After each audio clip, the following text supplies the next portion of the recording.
Hello, c'est Asou.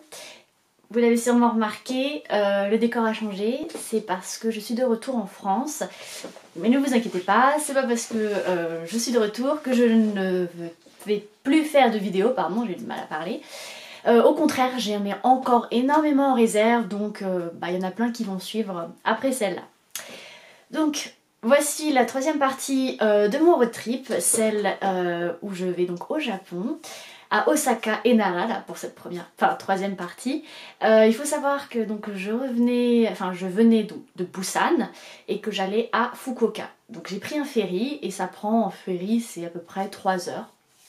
Et de ce ferry là, ensuite je devais prendre un Shinkansen de Fukuoka à Osaka. Entre temps, il me fallait faire des petits achats tels qu'une carte SIM parce que étant toute seule, j'ai été rassurée d'avoir les applications pour me repérer, avoir du vocabulaire pour parler un peu japonais si nécessaire. Donc il me fallait ça, il me fallait aussi un peu de liquide que je n'avais pas fait avant en Corée, donc il me fallait du liquide. Et là, gros warning, c'est-à-dire que le Japon, tirer de l'argent au Japon, c'est exactement comme en Corée. C'est une vraie galère, c'est-à-dire que trouver une banque qui accepte votre carte, c'est très difficile. Enfin moi, pour l'avoir fait, j'ai eu 2 ou 3 banques qui n'ont pas voulu prendre ma carte. Et au final, je me suis rabattue sur des convenience stores. Donc les convenience stores, c'est la meilleure méthode pour retirer de l'argent. Ne vous prenez pas la tête, allez-y, c'est hyper sécurisé. Et là au moins, vous êtes sûr de pouvoir retirer.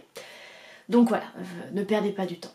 Voilà, il me fallait de l'argent, une carte SIM et il fallait aussi que je récupère mon JR Pass. Le JR Pass, c'est un peu le saint graal quand on voyage dans le Japon. Enfin, dans le Japon en mode vraiment gros road trip un peu comme j'ai fait.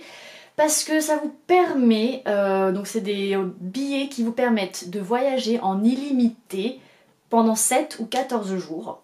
Donc ça coûte quand même assez cher, hein. Moi le mien coûtait à 200 et quelques euros, mais ça vous permet de voyager en illimité pendant 7 jours, ce qui est bien. Donc il fallait que je récupère ça donc, dans la gare, et le problème c'est que les gares c'est comme en Corée, c'est énorme, c'est mélangé avec des centres commerciaux, c'est un vrai labyrinthe, et moi j'avais la tête dans le coltard, j'avais voyagé, j'en pouvais plus, pas forcément beaucoup dormi. Donc j'étais un peu perdue et je suis tombée sur une japonaise qui je pense était soit reliée au centre commercial, soit à la gare, au service client je pense, mais qui m'a aidée à faire toutes mes étapes. Elle est restée je pense avec moi pendant au moins 45 minutes.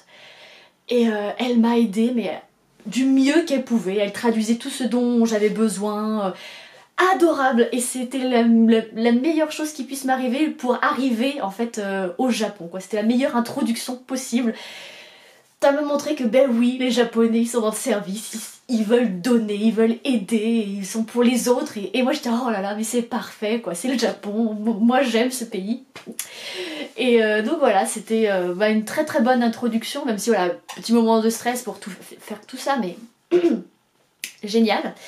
Et donc ensuite l'étape d'après c'était le Shinkansen que je vous recommande. En tout cas je vous recommande quand même de prendre un peu le train et pas forcément que les tramways et métros que vous allez pouvoir trouver, mais le train ça vous permet vraiment de vous balader dans la campagne, enfin voilà c'est super agréable. Et de voir un peu d'autres choses qu'on ne voit pas forcément dans les grandes villes, mais plus l'extérieur. Donc c'est toujours sympa, et puis enfin voilà, le Shinkansen c'est un autre monde par rapport à notre TGV, c'est des sièges spacieux, propres, il y a personne qui crie, c'est le confort absolu, c'est incroyable, et en plus ça va quand même très vite, puisque de Fukuoka qui est à l'ouest à Osaka qui est environ au milieu à peu près, ça prend quand même seulement 1h30, donc c'est hyper rapide, donc, pourquoi se priver après tout. Donc ensuite arrivé à Osaka, je vous avoue que j'ai redécouvert mon premier amour, car le Japon de base c'est vraiment mon premier amour, c'est le premier pays qui m'a passionnée au niveau de l'Asie, hein, c'est le Japon. Et lorsque j'ai découvert la Corée du Sud, malheureusement je l'ai un peu mis de côté et j'ai un peu oublié que c'était mon premier amour. Et arrivé à Osaka, après donc tout ce stress, toutes ces étapes à faire, j'arrive, je sors de la gare, j'attends un passage piéton pour aller tranquillement me promener vers mon auberge de jeunesse. la pression retombe et là j'avoue j'ai eu les larmes aux yeux quoi. Pour la première fois de ma vie, j'ai eu les larmes aux yeux de bonheur tellement j'étais mais contente d'être là. Enfin, c'était vraiment un rêve de gosse quoi qui se réalisait parce que l'Asie c'est vraiment une passion depuis toute petite. Et ce sentiment que j'ai eu dès mon arrivée, en fait, j'ai continué à l'avoir et il s'est renforcé au fur et à mesure des jours, mais ça j'en parlerai plus tard. Mais ouais, Japon, ouf, oufissime. Donc maintenant on va parler rapidement un petit peu, mais quand même, de Osaka. Il faut savoir quand même que pour moi, je trouve que Osaka, c'est une ville très sous-estimée.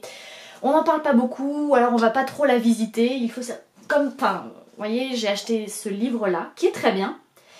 Sauf que dans ce livre de plus de 200 pages, il y a seulement 3 pages qui sont dédiées à Osaka. Alors qu'en fait, ben, il y a tellement de choses à visiter.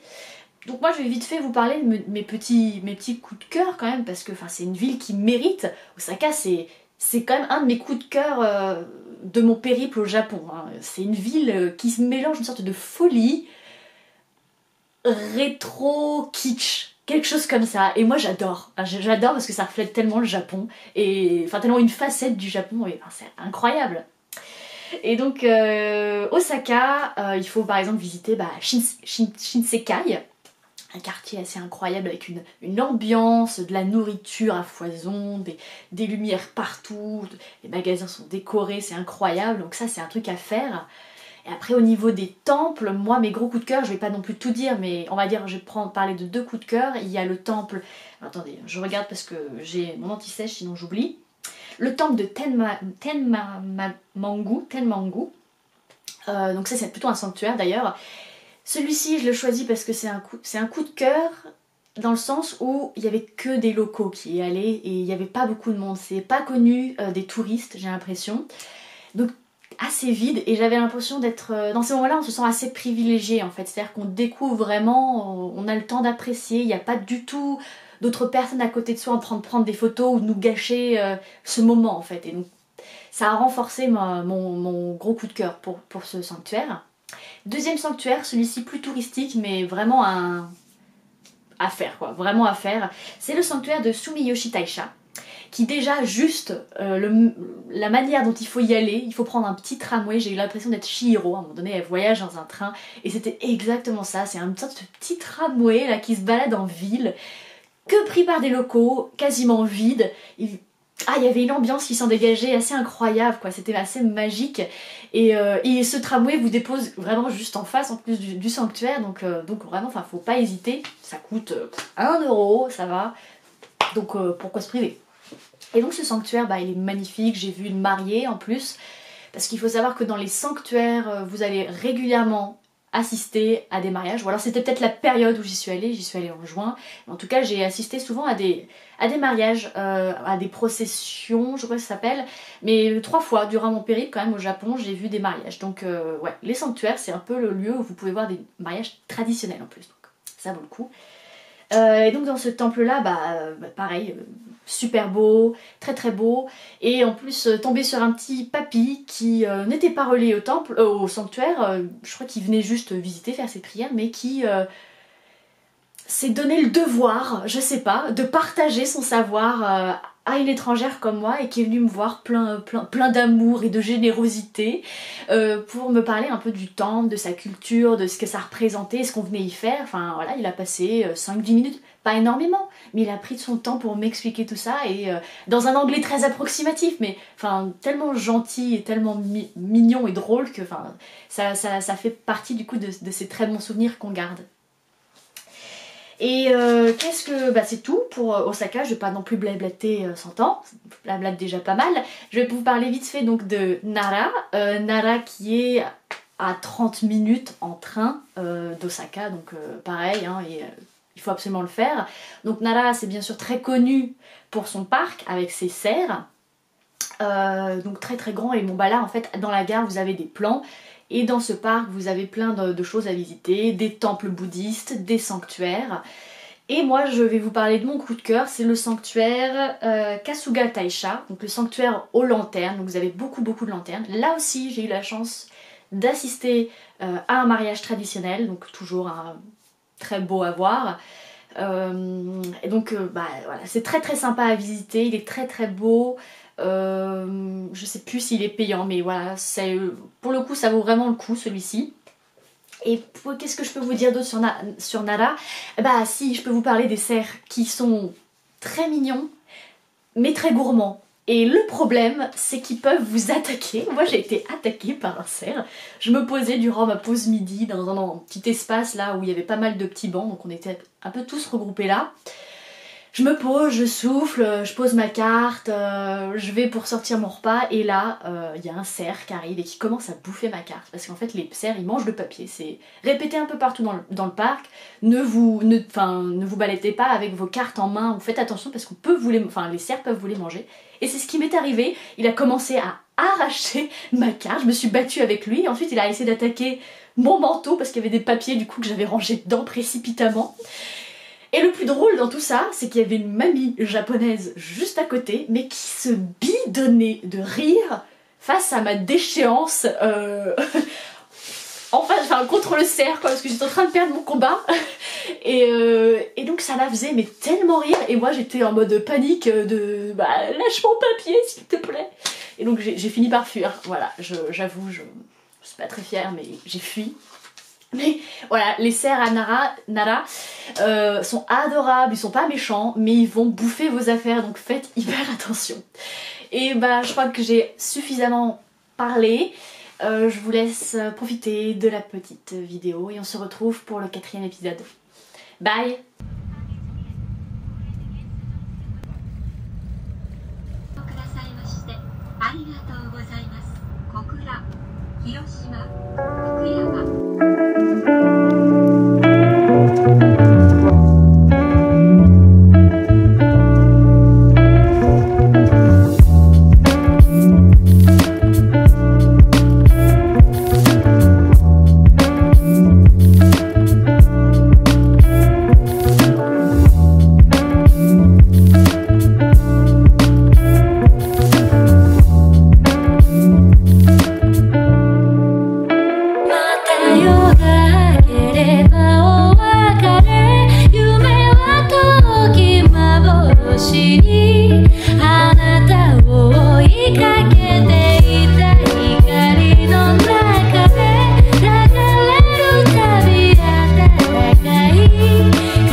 すくすくとすくすくすくすくと不死身の肉体を十五夜が呼び戻す竹のようにまっすぐ透き通る目を思い出したのは